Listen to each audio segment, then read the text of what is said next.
Welcome to a special edition of Chai with Molly, a show where we celebrate diversity the Canadian way. I'm your host, and yes, I have been looking so much forward to seeing you. I trust you're having a great summer. So are we. We have a great show in store for you. Stay with us.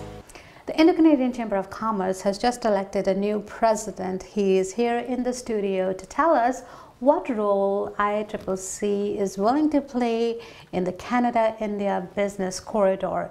Join me in welcoming him to the studio, Mr. Sanjay Makkar. That's right. Well, all right, thank you for coming here. Well, thank you for having me. First of all, let's begin by congratulating you on your win as the new president of Indo-Canadian Chamber of Commerce. Thank you very much. So, well, first of all, I truly appreciate the invitation you've extended, Molly, and I know you're also a quite long-term member of our chamber and been actively involved with Jay. And I've seen, doing a lot of great work with our chamber. So I truly appreciate also your participations and involvement in the chamber. Our pleasure. Yeah. So today we'd like you to tell us about what role is ICCC willing to play within the Canada-India business corridor. So let's try to little bit understand fundamentally, for the purpose of a lot of your viewers who don't know Indo-Canada Chamber of Commerce. It's a 38-year-old organization, basically a not-for-profit business or commerce chamber. And of course, Indo-Canadians who started this organization in 1977. Long time ago. Long time ago. The mandate vision of the chamber was to help facilitate trade ties between India and Canada. Help these small medium enterprise to reach out to some type of trade opportunities between the countries. Not only that, also to help out these SME sectors to grow within Canada. Here locally too. Yeah, within Canada. So within Canada. So it's a national organization. So of course, it has taken a lot of phase change in so many years, and it is a lot more relevant than it used to be 38 years ago. That's what I would say. Okay. So for the benefit of our viewers, we'd like you to tell us, why should somebody join ICCC? I know it is not limited only to people from Indo-Canadian background. Absolutely. Right? Our membership is open to everyone. Yes. Now, when people join this Chamber of Commerce, how will it benefit them as individuals as well as their businesses? Okay, so that's a very key question, and let's look back at Indo-Canadian. So we are not talking about Indian origin, we are talking about Canadians. So that's right. We definitely would like to see more participations of Canadians. I think Canadians have a lot more need and guidance requires using chambers as a platform, because they are the one who wants to understand, if they want to do any type of business. So for example, if you take just the import and export business, which people want to execute, they want to find an organized structure which will take them to that place, get them to understand and have some type of interaction started between the companies out there and this side. So I think the Canadians have a lot more need than the Indians itself, because with Indians, will always have some relationship, with back home and some connections out there, right? So you're right now referring to mainstream Canadians who want to go to India for the purpose of extending their businesses, perhaps? Absolutely. Okay. And also, cross-interacting here into the community. And I think our community of Indian origin have grown substantially in the last many years. It has done very well. It has done very well. So I think everybody's looking out is how can I interact and really do businesses between the communities. And I think locally also it's very beneficial for the mainstream people to come forward and join our organization. That's right. So now, when people join any Chamber of Commerce, they're looking for two things. One, for the personal growth, right? And plus for the businesses to be exposed. Now, what are some of the things that the Chamber is willing to do for its members here locally? Yes. So, of course, we've just taken the office within just 1 week old. Board has just been coming along, but I know the plans for this year are very extensive. Okay. We want to create a lot of networking opportunities within the groups or the people. And if you've read my messages, which I've been sending, and one of the strong messages I'm sending is that the inclusiveness is very critical to us.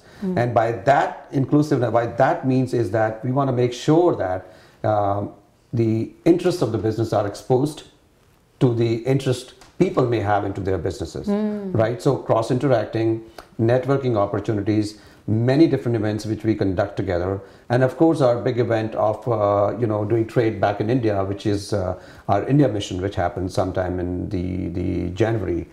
We conduct that, so there will be a lot of activity which people can benefit from that. All right, so let me recap. People who join this August organization can look forward to ample networking opportunities. Yes. Very important. Yeah. You're also willing to take them to India on India mission. Absolutely. Because once a year, Indo-Canadian Chamber of Commerce takes people to India who are interested. Yes. Right. So give someone who's never heard of that opportunity, but they're thinking of going to India. Yes. How can they, first of all, connect with you? Secondly, what will they look forward to once they are in India? Yes. So, it's a very key question now. Why India? Let's raise another question out here and how it is important. I think that was one of the first questions, excuse me, you asked, that what role Chamber is going to play between India and Canada role. And I want to take you back a little bit on the history. In 2009 was a very historical year for India because our very own Prime Minister Stephen Harper made a visit to India at that time. And I don't remember for all these years I'm here if any other Prime Minister paid a visit before that to India to really open up the doors. That was the very first time. Right, so it was a very historical year, and it kind of started our discussion. But since 2009 and I would say 2014, although a lot of activity was taken place, we had a majority government here in the last 4 years as well. But we felt that the relationship were still very superficial. Like there were still a lot of things were missing, which couldn't be executed. We had issues in executing our nuclear deals, brought a huge change in the government in Indian side. And Prime Minister Modi took over, again, a majority government, and a huge change to that. And that opened up an historical year for us, which is the 2015. Exactly. Right? Prime Minister Modi was here. He was here, and I think that created a huge amount of interest between trades. And Prime Minister Stephen Harper and Prime Minister Modi have a very great relationship. Absolutely. And they're good friends. Yes, yes. And I think everybody realized that because on this trip, he had also visited other countries. I'm talking about Prime Minister Modi. But he stayed in Canada for 3 days. And this was his way of letting everybody know the special place that this great country has in his heart. That's right. That's right. So I think now, and also Prime Minister Modi's commitment to removing a lot of roadblocks in terms of doing trades and opening trades. And Canada already realized that they are actually behind in really catching up to India's trade relationship, and the commitment Prime Minister Harper has given has opened up a lot of opportunity for us. Okay, so now here we are. The foundation has been laid. Right. So now between these two great nations, there's this corridor that has been opened.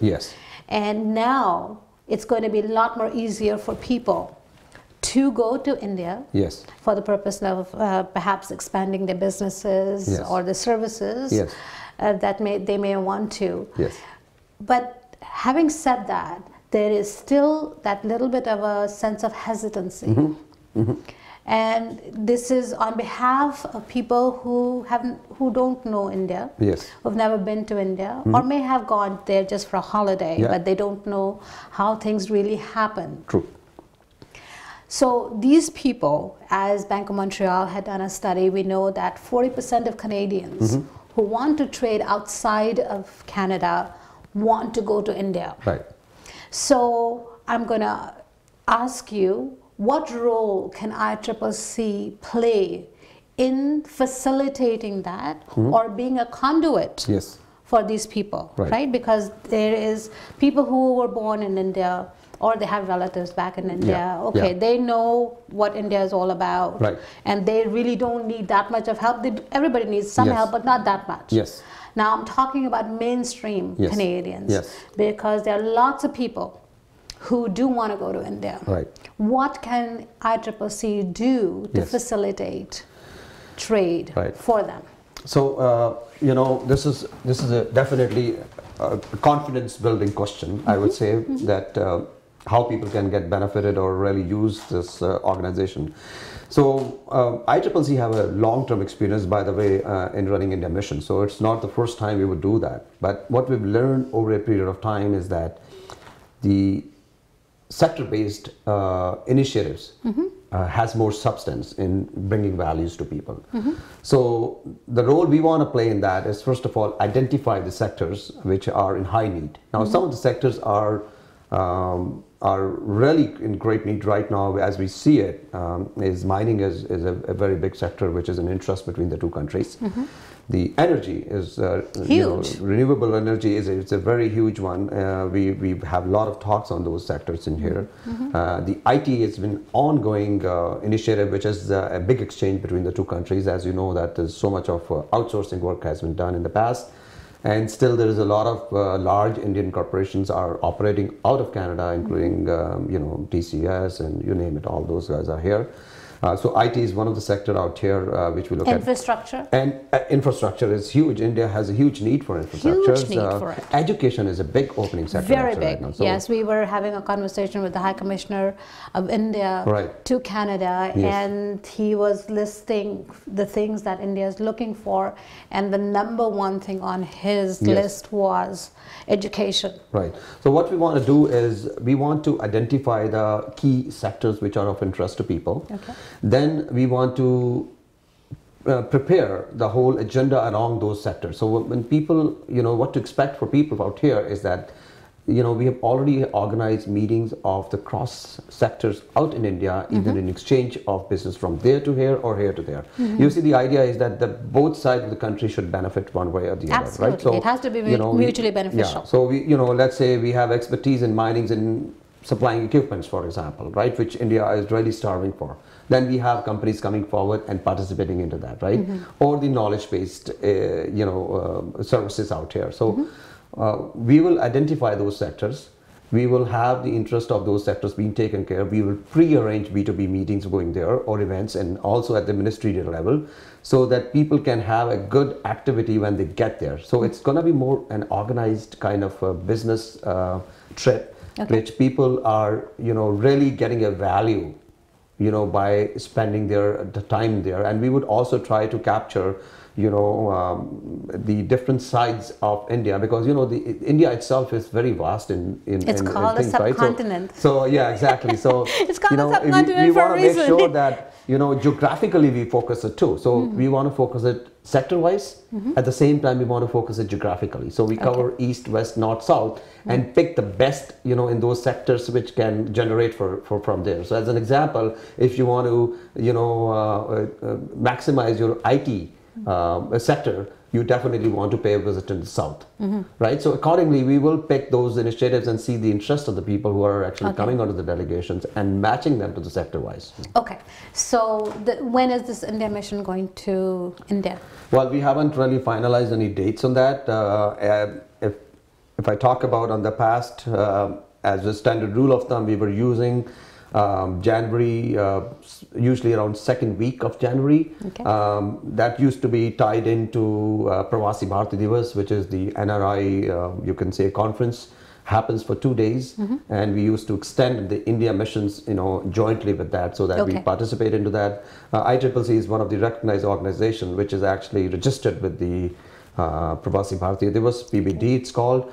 And actually ICCC received an award just a few years back as one of the organizations who's doing a great job out of India, like outside of India. So usually we tie it in that, but you know, it's really not kind of our rules that has to happen. We'd like to do that way, but it's in a very early stage, but it'll be sometime hopefully somewhere around that time. within the month of January and February. Okay, so there we go. So people have about 6 months or so Yes. Advance notice. Yes. And if you are thinking of expanding your business or service to India, but you're not really sure how to go about doing it, this is a great opportunity, a great organization that you can contact.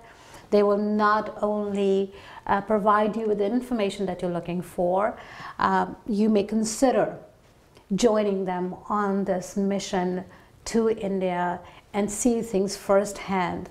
And thank you once again for being here. Well, thank you so much. I just want to, before I leave, I'd like to invite everybody to join our golf tournament, which is happening on the 23rd of July. All right. At Piper Seat. That's one of the first kickoff, you could say, event we do before we get to business. So we have some good fun together. All right. So even if you're not a golfer, you're welcome to join in a dinner in the Yes. evening. And you socialize with a lot of business community people who come to that. So, all right. So how much does it cost? well, it's all there, ICCConline.org. All the informations are available there for dinner or just for the golf. And I look forward to seeing everybody, you know, in the chamber events or, you know, of course, joining our chamber. And they can reach me through the chamber's website, again, ICCConline.org. All right. We have lots more for you in store. Don't go anywhere. Thank you so much for being here. Thank you so much for having me.